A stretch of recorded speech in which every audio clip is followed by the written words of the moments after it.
Hello everybody and welcome back to Beyond the Shell. Today we're talking about even more Ninja Turtle crossovers.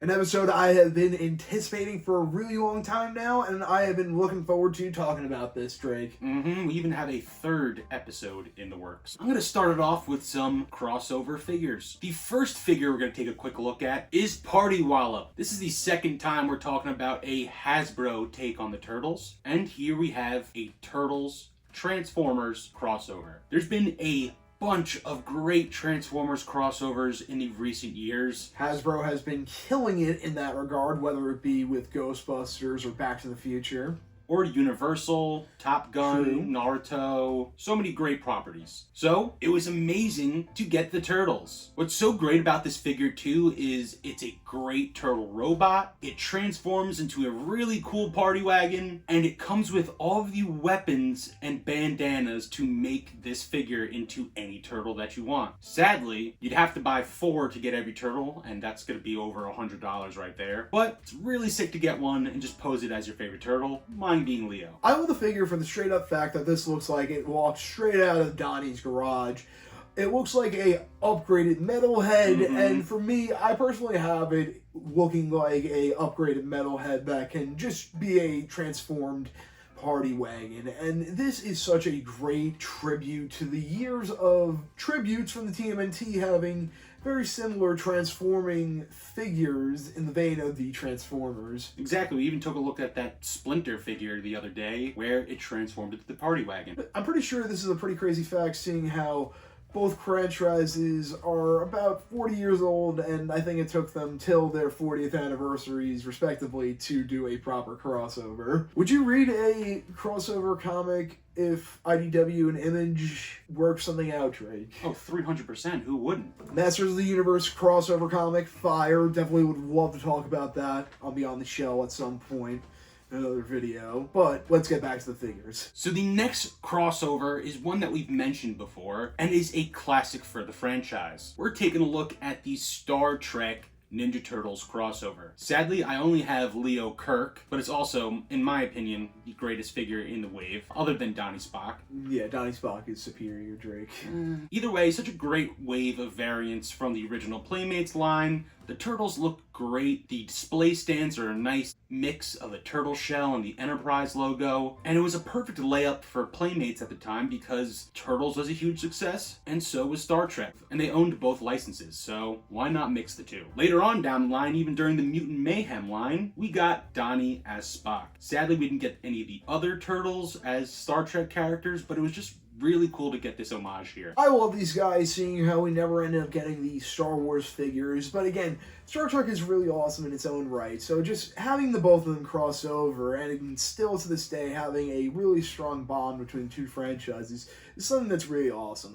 I'm not a huge Star Trek guy, but I definitely read a crossover if they do one, and it's pretty weird seeing how they're both at IDW right now, and Turtles are firing on all cylinders at IDW right now. And then the last action figure crossover we're going to talk about is the Batman crossover with the Ninja Turtles. Sadly, I don't have any of these figures, but it was almost kind of purposefully. The only one that I really like and still want to get is Mikey in the Batsuit. Such a beautiful figure. I believe these are all done by DC Direct, and most of them came out in 2 packs where it came with a member of the Bat family and then a Turtles character. One of the biggest reasons I didn't get these figures, even though I'm such a huge Turtles fan, big Batman fan, I enjoyed the film for what it was. It's one of the best. I'm not too jazzed about it. I wish it was better. I feel like it could have been better. You're being like Peter with his take on The Godfather right now. Well, it's one of my... The Godfather is kind of mid, but... How can you say that? It's a good movie, but we're not talking about The Godfather. We're talking about Ninja Turtles Batman. And buddy... You're being like Peter Griffin, saying stop. that Batman TMNT insists upon itself, Drake. No, I'm not.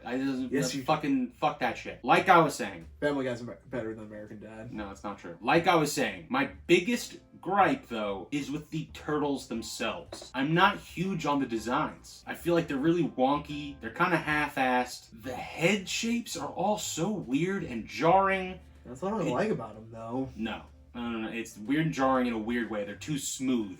I don't like it. Again, figures are cool for what they are. DC Direct always puts out great stuff. Sometimes their quality control can be a little wonky. They're great figures and great representations of the characters in the film. I'm just not a big fan of the designs. So that pretty much wraps it up for the crossover figures that we're going to look at today. Again, there's so much more to get into. Now, buddy, do you want to take us down the comic crossover lane? I'd love to, Drake. The first crossover I'm going to talk about is the most bizarre character we will be discussing here today, and that would be the Flaming Carrot. Now, this was actually suggested to us by our boy over at Comic Box. Shout out to Nick over at Comic Box. Shout out to Nick. Flaming Carrot was a independent comic character created by Bob Burden, who set out to create a comic character to make history in the sense of how far and how bizarre can I push the comic medium. And he created the Flaming Carrot. A man who read 5,000 comics in one sitting ended up becoming the Flaming Carrot and goes on utterly absurd adventures that can only be taken in if you read them yourselves, guys, because me explaining them cannot do any justice to how awesomely absurd these comics are. Now, the very first crossover would come when the comic would eventually move to Dark Horse. Fun little note, the comic was originally published by Aardvark Vanaheim, who also published Cerebus. The first crossover would come in the pages of the Dark Horse series, and would feature Raphael teaming up with the Flaming Carrot after he gets amnesia and goes on a rather bizarre adventure with him. These covers were just so amazing, and issue 27 would be rather significant, seeing how it would feature one of the very few times that the Todd Father himself would contribute any art to the Turtles franchise. Oh, wow. Like I said in the previous video, guys, I love early Dark Horse, whether it be Boris the Bear, Concrete, the early Aliens comics, anything.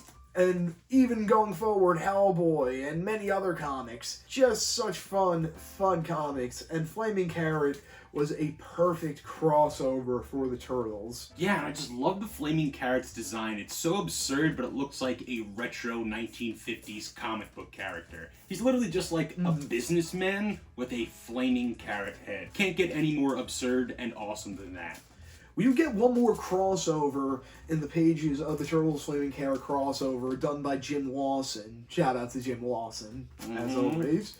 And this would be a awesome adventure featuring the Turtles, the Flaming Carrot, and the Mystery Men fighting communists. And guys, just the panels in this are so amazing. Some of Jim Lawson's best work, and I don't know if we mentioned it before, I definitely want to talk about Jim Lawson in more depth, and these are some of his funniest panels. Now, Drake, you are a fan of the Mystery Men movie that came out in the early 2000s, correct? Yeah, Mystery Men was awesome. It's a great movie. It always kind of upset me, though, knowing later on that it was a Flaming Carrot movie without the Flaming Carrot in it. And it would also be tragic knowing that the Flaming Carrot was slated at one point to be in the 2012 series, but got deemed to be too absurd. What? That would have been awesome. It would have been amazing. And again, Jim's artwork for the Turtles and the Flaming Carrot. And the Mystery Beautiful. Men, also amazing. Flaming Carrot would go on to star in many crossovers. Here is Flaming Carrot refereeing Normal Man versus Megaton Man. And of course, he'd pop up in Cerebus. Flaming Carrot is an awesome character. He can be a little bit tough to find, but if you find any of these comics, definitely scoop them. Next up, we have the Wild West Cowboys of Moo Mesa. This was a really awesome series that was created by Ryan Brown of Mirage fame, and it would get a pretty sizable treatment back in the early to mid-90s. I know there would be a Konami game made about it, a pretty awesome figure line that was also pretty similar in line to the Turtles that was coming out at the time. A pretty nice little series. Yeah, I have a few of the Moo Mesa figures. It's a great line. It's really fun. I think it's a really underrated series, and I hope one day I can play the arcade cabinet, because it looks like a really awesome shoot-'em-up game. Now, this crossover series would take place in the early 2000s, and I think it would just be one of the gems of the 2000s Tales of the TMNT series, as it would take the Wild West Cowboys and throw them in a little bit more of a mature setting, and I think it would work surprisingly really well. You'd get Raph cracking a million jokes about eating the Cowboys as hamburgers, but these crossovers would be so much fun and pay so much respect to both franchises. Picking a bunch of characters from the Wild West lore and having a really awesome crossover with Splinter also. There'd be one more crossover towards the end of the Back to the Sewer series, but it would be kind of mid, not gonna lie. But it would be nice to see them in animation one more time. I do know that there's a new ongoing series based on the Cowboys, and I'll definitely be picking that up. Last up, again, shout out to Jim Lawson, we're gonna be talking about Planet Racers. Now, these are 3 graphic novels that came out in the early 2000s, kind of around the time when Volume 4 was getting started up, and it would be a really awesome and unique comic about intergalactic racing on motorcycles. Again, Jim Lawson's utter talent coming out in regards to drawing motorcycles in crazy races in intergalactic settings. Yeah, what beautiful, striking artwork. Oh, it's such phenomenal. And again, I love the watercolors of the later graphic novels.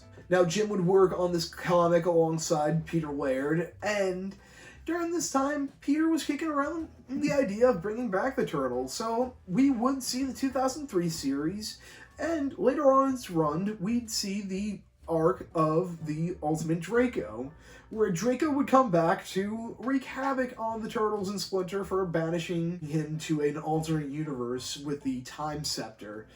And each Turtle and Splinter would get sent to an alternate universe. Mikey would meet the Super Turtles from Volume 4 of the Mirage comics. Leo would go to Usagi's dimension, and then Donnie would go to the same as it never was.